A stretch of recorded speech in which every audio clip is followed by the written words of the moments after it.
هاد العجينة كنت عطيتها لكم المرة اللي فاتت في فترة المربى.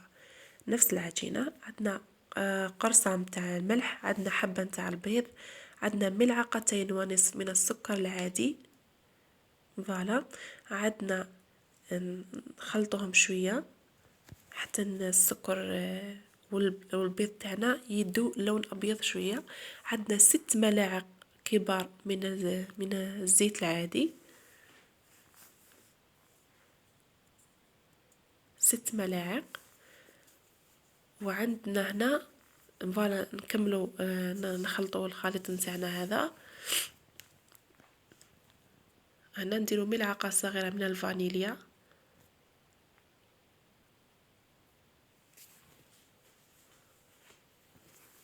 هنا نستغنوا على الضرب اليدوي ونستعملوا الايدي درك.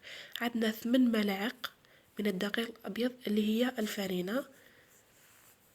ماذا بكم اللي عندها الميزان توزن 180 غرام، اللي عندها الميزان توزن فقط. هنا باش نقولكم عندنا ملعقة صغيرة عفوا من خميرة حلويات، ملعقة صغيرة. قلت لكم فقط اللي اللي العجينة تاعها تكون مثلا عبرت الملعقة شوية معمرة بزاف، وجاتها العجينة ناشفة، يعني الدقيق الأبيض أكثر من الخليط. تعاونها فقط بشوية من الحليب، ما تكثروش، شوية من الحليب فقط. قلت لكم اللي ما تنجح لهاش العجينة وتفوت الميزان تاع 180 غرام، تساعدها تجمعها بشوية من الحليب. هنا كنت بسطتها قليلا، جبت المول تاعي تاع الكيش هذا. تحبوا المول الزجاجي استعملوه، ما كاش مشكل. هنا انا استعملت المول الحديدي تاع الكيش. نبسط العجينه تاعي بهذا الشكل، نطلعها حتى الحواف فوالا، ونحطوها في الثلاجة الى حين نخدموا الكريمه نتاعنا. هنا الكريمه نتاعنا فيها حبه نتاع البيض، عندنا ملعقتين ممسوحتين تاع السكر، ما يكونوش معمرين بزاف، ملعقتين ممسوحتين من السكر العادي. وعندي ملعقة كبيرة مملوءة من النشاء اللي هي المايزينا. وعندنا ملعقة صغيرة من الفانيليا. نخلطوا هاد المكونات بارد في بارد فوالا. درك نجيبو في إناء ولا في كسرونة، نجيبو كأس من الحليب البارد 250 مليلتر. الكأس اللي يرفد 250 مليلتر من الحليب.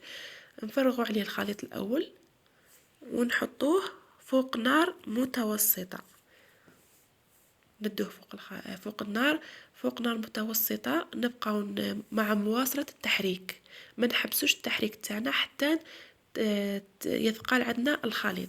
الكريمة تاعنا هاي واجدة.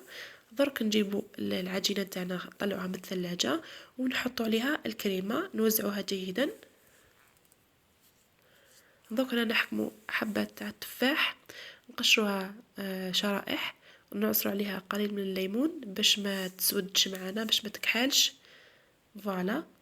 درك نحطوا هذا التفاح على وجه الفطيرة كاملة بهذا الشكل كما راكم تشوفوا فيا. ندير بنفس الطريقة تاعي فوالا. نكونوا سخنا الفرن مسبقا على 180 درجة، نطيبوها من الأسفل. هنا فقط ندير لها في الأخير رشة من السكر العادي، اللي حب يدير رشة من السكر والقرفة البودرة يدير. أنا درت سكر فقط.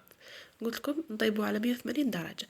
أنا هاي لك بعد ما طابت معايا تصفار فقط، ما تخلوهاش حتى تحمر تطلع لكم يابسة، تصفر فقط ونطلعوها. هاي لك النتيجة. كنت زينتها بشوية مربى فقط ولا لاجولي كما حبيتو، ودرت لها السكر الناعم، سكر ناعم.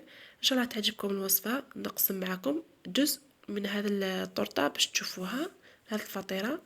يعني فطيرة روعة، بنينة بنينة ما تقدرش تخيلوا، هايلة واقتصادية في نفس الوقت. ما تنسونيش فقط بالجام والاشتراك والبارتاج بين الأهل والأحباب.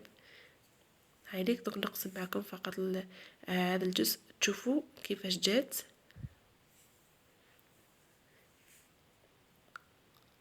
مع السلامة في وصفة أخرى.